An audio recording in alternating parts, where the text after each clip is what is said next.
एक बार फिर से स्वागत है आप सभी का हमारे YouTube channel world of Hindi पर। मैं संजय सर। आज हम आपके कक्षा 8 से हिंदी की पाठ्यपुस्तक सारांश से पाठ 19 भारतीय पर्व पढ़ाने जा रहा हूं।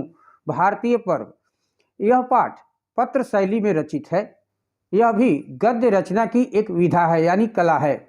इस पत्र में भारत में मनाए जाने वाले विभिन्न पर्व त्योहारों की एक संक्षिप्त झांकी प्रस्तुत की गई है। इस पाठ के माध्यम से विद्यार्थी पत्र लेखन की शैली से तो परिचित होंगे ही, साथ ही पर्व त्योहारों के बारे में भी सटीक जानकारी प्राप्त कर सकेंगे। यानी पर्व हम किस लिए मनाते हैं, तो एकता एवं भाईचारे की भावना बनी रहे और विभिन्न धर्मों के त्योहारों को आपस में मिलजुल कर पर्व मनानी चाहिए। बच्चों, इस पाठ को आप लोग 2-3 बार अच्छे तरीके से पढ़ लीजिएगा, क्योंकि वीडियो काफ़ी लंबा हो जाएगा, इसलिए मैं केवल इस पाठ का सारांश बतला दे रहा हूँ। पाठ का सारांश है, यूँ तो यह पाठ पत्र शैली में रचित है। लेखक ने इस पाठ में पत्र के माध्यम से भारतीय पर्वों की झांकी प्रस्तुत की है। गणतंत्र दिवस, स्वतंत्रता दिवस और गांधी जयंती हमारे राष्ट्रीय पर्व हैं। विभिन्न धर्मों के प्रवर्तकों की जयंती भी मनाई जाती है, जैसे बुद्ध पूर्णिमा, रामनवमी, जन्माष्टमी, क्रिसमस आदि। नव वर्ष को अनेक रूपों में मनाया जाता है। इसे चैत्र शुक्ल के प्रथम दिन दक्षिणी राज्यों में उगादी पर्व के रूप में मनाते हैं। महाराष्ट्र में गुड़ी पांडवा, पंजाब में बैसाखी मनाते हैं। नवरोज पारसियों का प्रमुख त्यौहार है। 14 जनवरी को मकर संक्रांति तथा पोंगल मनाते हैं। केरल में ओणम मनाया जाता है। बंगाल में दुर्गा पूजा का महत्व है। इसी प्रकार दीपावली, होली, दशहरा तथा रक्षाबंधन के त्यौहार मनाए जाते हैं। मुसलमान भाई मीठी ईद और बकरीद मनाते हैं। मुहर्रम पर वे ताजिए निकालते हैं। भारत पर्वों का देश है। इस पाठ के माध्यम से लेखक भारत में मनाए जाने वाले विभिन्न पर्वों की जानकारी देता है। अब मैं प्रश्न और अभ्यास की ओर चलता हूं। प्रश्न और अभ्यास, सबसे पहले मौखिक प्रश्न है। निम्नलिखित प्रश्नों के उत्तर संक्षेप में दीजिए। प्रश्न संख्या 1 है, यह पत्र किसने किसको कहां से लिखा है? उत्तर है, यह पत्र गरिमा ने अपनी सखी मणिमाला को नासिक यानी महाराष्ट्र से लिखा है। प्रश्न संख्या 2 है, इस पत्र की विषय वस्तु क्या है? उत्तर है, इस पत्र की विषय वस्तु भारतीय पर्व है। प्रश्न संख्या 3 है, भारत की ऋतुओं के नाम बताओ। उत्तर है, भारत की प्रमुख ऋतुओं के नाम हैं ग्रीष्म, वर्षा, शरद, हेमंत, शिशिर और वसंत। अब मैं लिखित प्रश्न की ओर चलता हूं, यानी दीर्घ प्रश्न की ओर। निम्नलिखित प्रश्नों के उत्तर लिखिए। प्रश्न संख्या 1 है, भारत को पर्वों का देश क्यों कहा जाता है? उत्तर है, भारत पर्वों एवं त्योहारों का देश है। यहाँ सारा वर्ष कोई न कोई त्योहार मनाया जाता रहता है। इन त्योहारों पर लोक गीतों, लोक नृत्यों तथा लोक नाटकों का तांता लगा रहता है। इसीलिए भारत को पर्वों का देश कहा जाता है। प्रश्न संख्या 2 है, हमारे राष्ट्रीय पर्व कौन कौन से हैं? उत्तर है, हमारे राष्ट्रीय पर्व 3 हैं। क गणतंत्र दिवस 26 जनवरी, ख स्वतंत्रता दिवस 15 अगस्त, गांधी जयंती 2 अक्टूबर। प्रश्न संख्या 3 है, नव वर्ष किन किन रूपों में मनाया जाता है? विभिन्न राज्यों में इसका रूप बताओ। उत्तर है, नव वर्ष 1 जनवरी को मनाया जाता है। यह चैत्र शुक्ल के प्रथम दिन आंध्र प्रदेश, तेलंगाना, कर्नाटक, तमिलनाडु में उगादी पर्व के रूप में मनाया जाता है। महाराष्ट्र में उसी दिन गुड़ी पांडवा मनाते हैं। पंजाब के लोग बैसाखी को नववर्ष के रूप में मनाते हैं। असम के लोग बिहू पर्व के रूप में मनाते हैं। नवरोज को पारसी नववर्ष मनाते हैं। प्रश्न संख्या 4 है, निम्नलिखित महापुरुषों के जन्मदिन किस किस रूप में मनाए जाते हैं? क हजरत मोहम्मद साहब, ख महात्मा बुद्ध, ग भगवान महावीर, घ ईसा मसीह, अंग गुरु नानक देव, च श्री रामचंद्र जी, छ श्री कृष्ण। उत्तर है क हजरत मोहम्मद साहब। इनका जन्मदिन मिलाद उन नबी के रूप में मनाए जाते हैं। ख महात्मा बुद्ध, इनका जन्मदिन बुद्ध पूर्णिमा के रूप में मनाए जाते हैं। ग है भगवान महावीर, इनका जन्मदिन महावीर जयंती के रूप में मनाए जाते हैं। घ है ईसा मसीह, इनका जन्मदिन क्रिसमस के रूप में मनाए जाते हैं। अंग है गुरु नानक देव, इनका जन्मदिन गुरु पर्व के रूप में मनाए जाते हैं। च श्री रामचंद्र जी, इनका जन्मदिन रामनवमी के रूप में मनाए जाते हैं। छ है श्री कृष्ण, इनका जन्मदिन जन्माष्टमी के रूप में मनाए जाते हैं।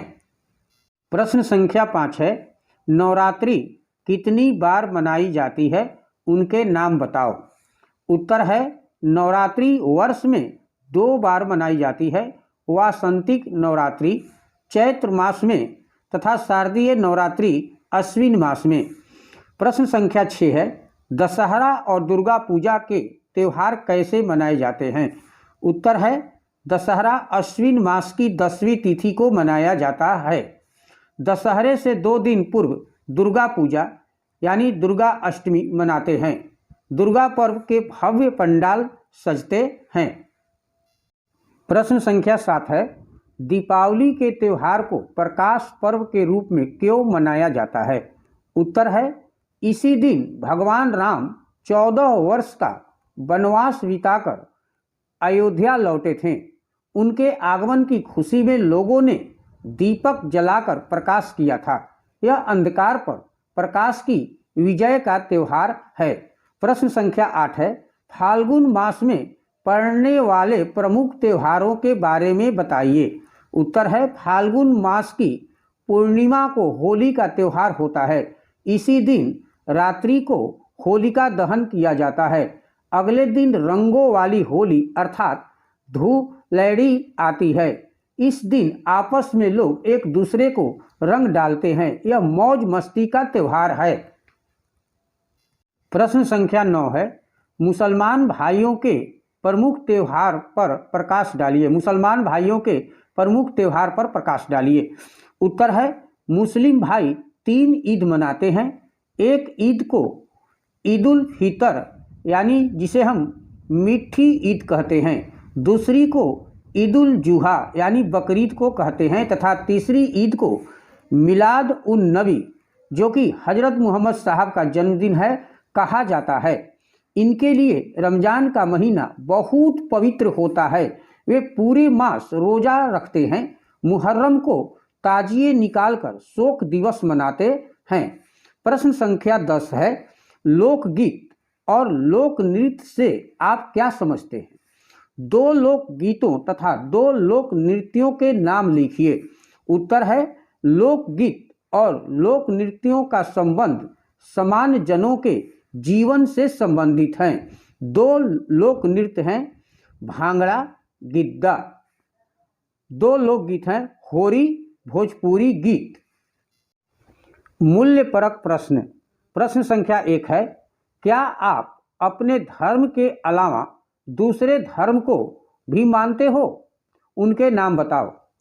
उत्तर है जी हाँ, हम अपने धर्म के अलावा दूसरे धर्म के त्योहारों को भी मनाते हैं। उनके नाम हैं क्रिसमस, ईद और महावीर जयंती।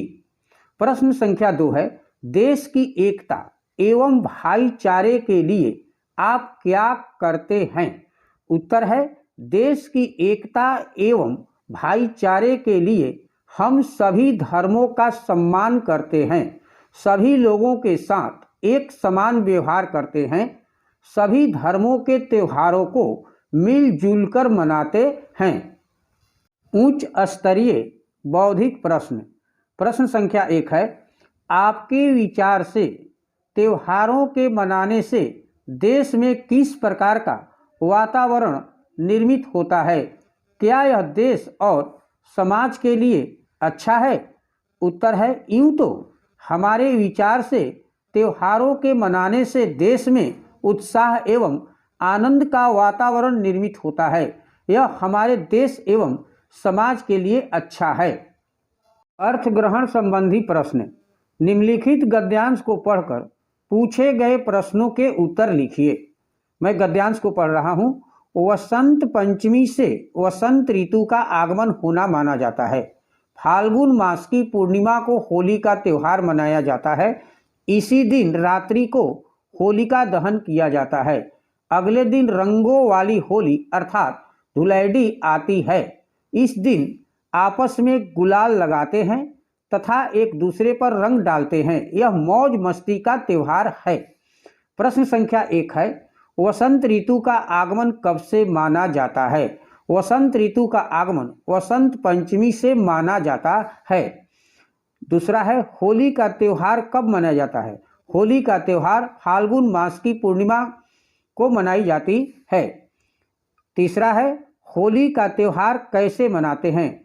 होली की रात्रि को होलिका दहन किया जाता है। अगले दिन रंगों वाली होली मनाई जाती है। चौथा है, होली का त्यौहार कैसा है? होली का त्यौहार मौज मस्ती का त्यौहार है। बहुविकल्पी प्रश्न, मल्टीपल चॉइस क्वेश्चंस। नीचे लिखे प्रश्नों के उत्तर का सही विकल्प चुनकर उसके सामने ठीक का चिन्ह लगाइए।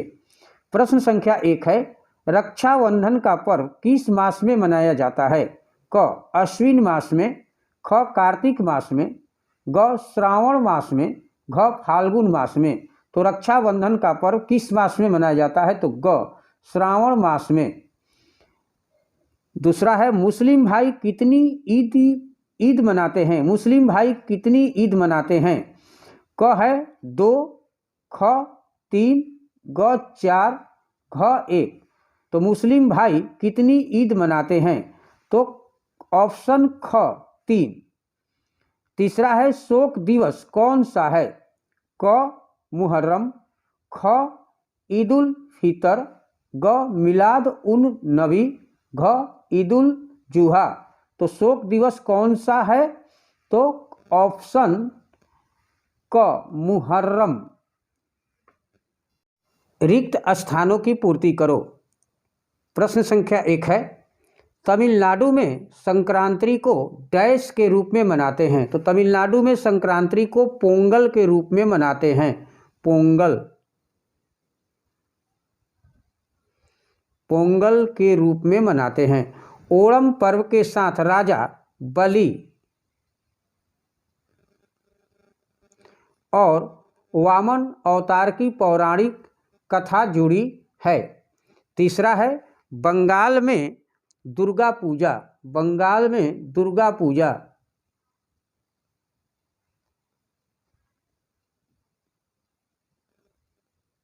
बंगाल में दुर्गा पूजा के भव्य पंडाल सजते हैं।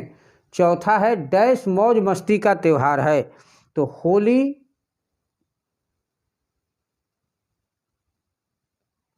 मौज मस्ती का त्यौहार है। भाषा अध्ययन है, शब्दों के एक वचन रूप लिखिए। महापुरुषों का है महापुरुषों, इसका एक वचन रूप होगा महापुरुष। ख है त्योहारों, इसका एक वचन रूप होगा त्योहार। ग है संप्रदायों, संप्रदायों का एक वचन रूप होगा संप्रदाय। घ पशुओं, पशुओं का एक वचन रूप है पशु। दूसरा है, पौराणिक शब्द पुराण प्लस इक के योग से बना है। इसमें पुराण मूल शब्द है तथा इक प्रत्यय है। इसी प्रकार निम्नलिखित शब्दों में से मूल शब्द तथा प्रत्यय अलग अलग करके लिखिए। यहाँ पर मूल शब्द है और यहाँ पर प्रत्यय है। ऐतिहासिक, ऐतिहासिक, इसमें मूल शब्द है इतिहास और प्रत्यय लगा हुआ है इक। साहसिक, साहसिक में साहस मूल शब्द है और इक प्रत्यय लगा हुआ है। नैतिक में नीति मूल शब्द है और इक प्रत्यय लगा हुआ है। राजनैतिक, इसमें राजनीति मूल शब्द है और इक प्रत्यय लगा हुआ है। तीसरा है, नीचे लिखी संज्ञाओं का भेद बताओ। क है तमिलनाडु जो कि व्यक्तिवाचक संज्ञा है। ख है प्रसन्नता भाववाचक संज्ञा है। ग देश जातिवाचक संज्ञा है। घ श्री कृष्ण व्यक्तिवाचक संज्ञा है। अंग उल्लास भाववाचक संज्ञा है। च पशुओं जातिवाचक संज्ञा है। इस पाठ में जितने भी वर्ड मीनिंग है उसे आप अपनी कार्य पुस्तिका पर लिख कर करके उसे याद करते रहिएगा, और जितने भी मौखिक प्रश्न और लिखित प्रश्न हैं उसे अपनी कार्य पुस्तिका में लिख कर करके उसे याद करते रहिएगा। इस तरह से आपका ये पाठ 19 भारतीय पर्व समाप्त हुआ। Thank you. मैं संजय सर।